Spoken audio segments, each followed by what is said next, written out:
Welcome to lesson 14 of how to make iPhone apps with no programming experience. In this lesson, we're going to hook up our button taps to randomize the card images in our card game. Before we jump into our Xcode project to do that, I've got a playground open and I'm going to show you some of the tools that we're going to use here first. So if you forget how to start a playground, watch lesson 2 again, and once you've got your playground open, try to follow along. Okay, so the first thing is how to randomize a number. So it's actually really easy to generate a random number. You simply use the function arc4random, and there's a couple of them, but we want to use this one, arc4random_uniform, and this function accepts an integer. So let's say we pass in 100. So you can see there, as soon as I complete it, it shows 42 right there. Just press enter again, it refreshes, and I've got 52 this time. I can keep doing it, and I'm gonna get a random number each time. So you might be wondering, where does arc4random come from, and how can I just call this random function out of nowhere? Because it's not associated with any object, so it's not an instance method, and it's not associated with any class, so it's not a type method. So what is it? Well, it's part of the standard libraries that are imported as part of UIKit. So you'll see that if I comment out UIKit there, it no longer recognizes this function. So in the same way that I can use println, to output a string, arc4random is just like that. And we're going to use this function to generate a random number between 1, which is our ace, all the way up to 13, which is our king. The thing is though, if you put in 13 in here, it generates a random number from 0 to 12. So actually what we want to do is add 1 to it. And this is actually going to get us random numbers from 1 to 13.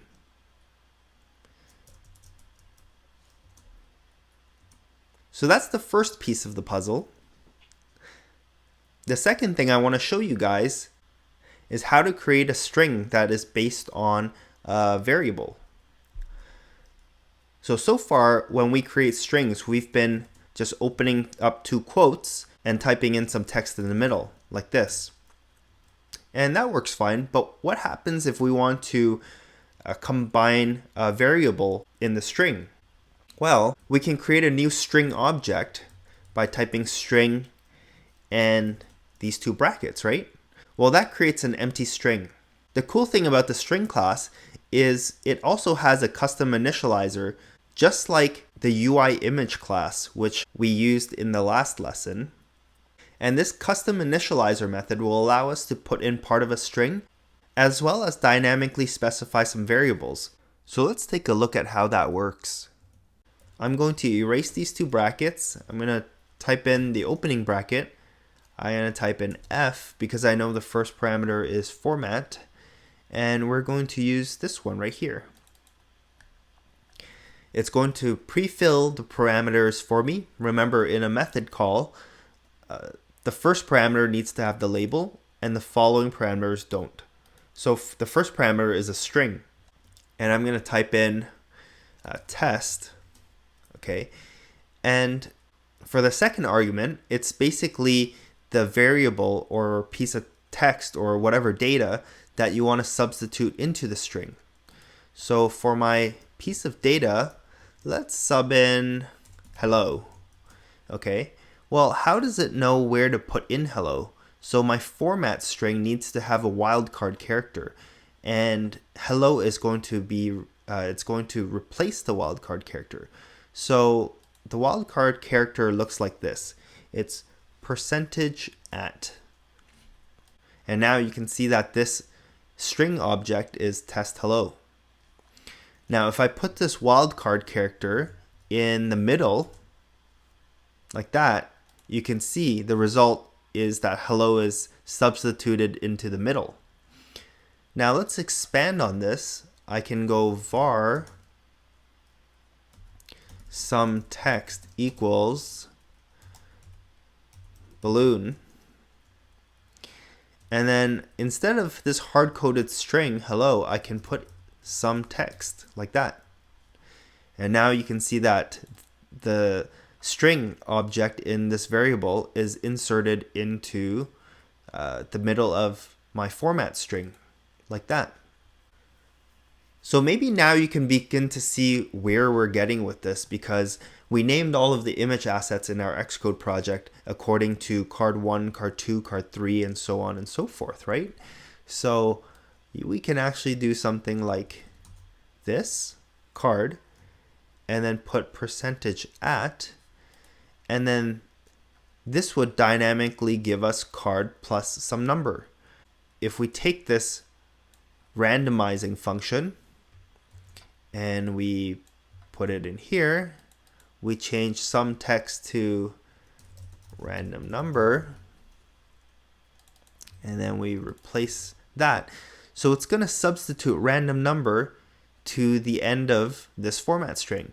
It's complaining right now because percentage at is actually the wildcard character for strings. So because random number is actually an int, what we need is percentage I.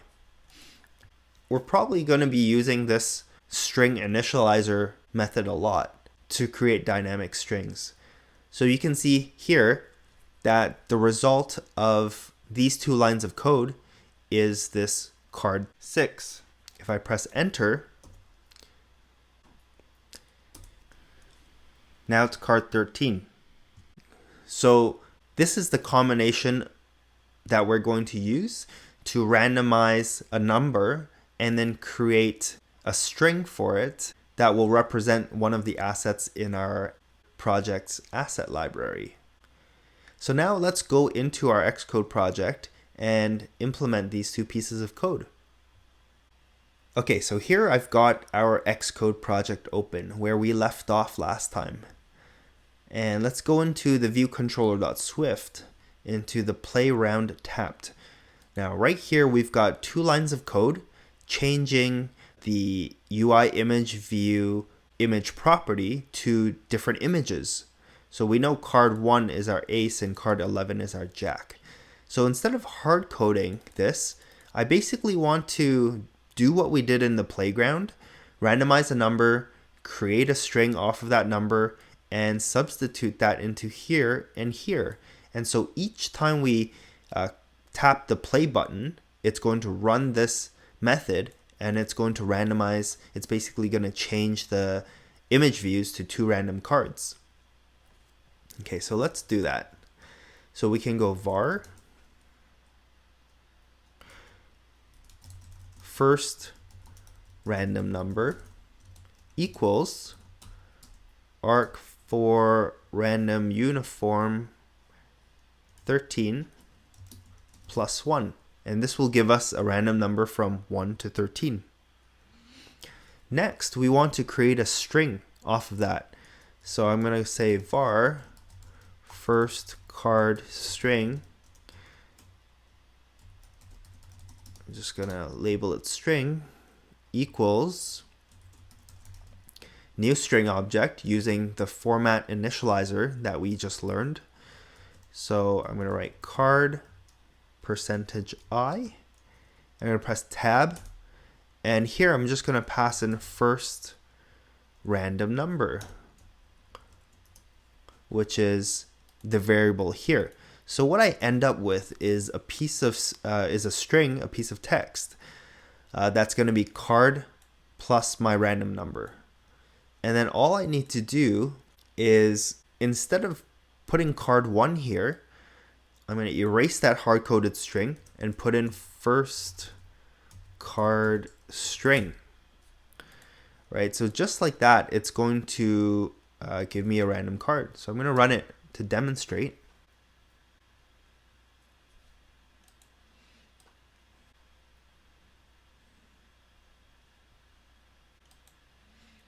Okay, so I'm going to tap play now, and our code is going to get executed. Now each time we tap it, it's going to randomize to a different number. Now we just got to do that same thing for the second card. Okay, so now that we're beginning to write more code, I want to introduce you to the practice of writing comments and documenting your code. And comments are basically just these green statements right here. They're not really code and they don't get executed, but they're there to serve as documentation for your code, both for yourself and for other people who read your code. It's going to make it a lot easier for them to understand what you're trying to do. And when you revisit this code in the future, believe me, you won't remember right now when you're writing it. You know exactly what's going on and what you're trying to do. But in the future, when you read your code again after several months, you'll have to relearn everything and reread everything and re-understand everything. Unless you have some documentation or comments, it makes it that much more easy. So in order to start a comment, all you have to do is do 2 slashes like that.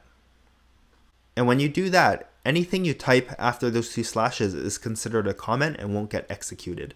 So here I'm going to say randomize a number for the first image view. Right here, construct a string with the random number. In here, I'm going to write set the first card image view to the asset corresponding to the randomized number. Another thing that commenting is good for is just temporarily commenting out a piece of code. So for example, if I didn't want to change my second card view in this method, I could simply put 2 slashes like that in front of it, and that would prevent this line of code from executing without having to delete the entire line, because I could bring it back just by going like that and erasing the 2 slashes. So it's a good way to temporarily disable a line of code. When we get to debugging, this can be a good thing to try. If you're suspecting that this line of code is causing problems, you could temporarily comment it out and then run your app, see if the problem occurs and stuff like that.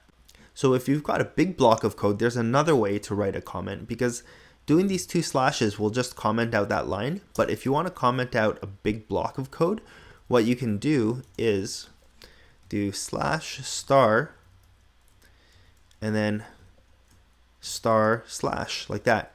And anything in between these 2 characters will be considered comments and won't get executed. So I'm just going to undo that. And you can see here that I'm putting a white space in between each line. You know, you could do it like this. There's no problem with that, but it's just less readable. It increases readability when you add some white space in your code. Okay, so now I want to basically randomize another number for my second card image view. So I'm going to create another variable, second random number. Basically do the same thing. Randomize a number for the second image view. Construct a string with the random number. Var second card string. And the first time you do this, you probably won't be typing as fast as I am. But you know, by the end of the course, if you keep practicing alongside, using these methods and typing this code will seem like second nature to you. So now I want to pass in the second random number. And then here, instead of this hard-coded card 11, I want to pass in the second card string. Set the second card image view to the asset corresponding to the randomized number. Okay, I'm going to run it. Now, if everything goes well, I should be able to get 2 random cards each time I press the play button.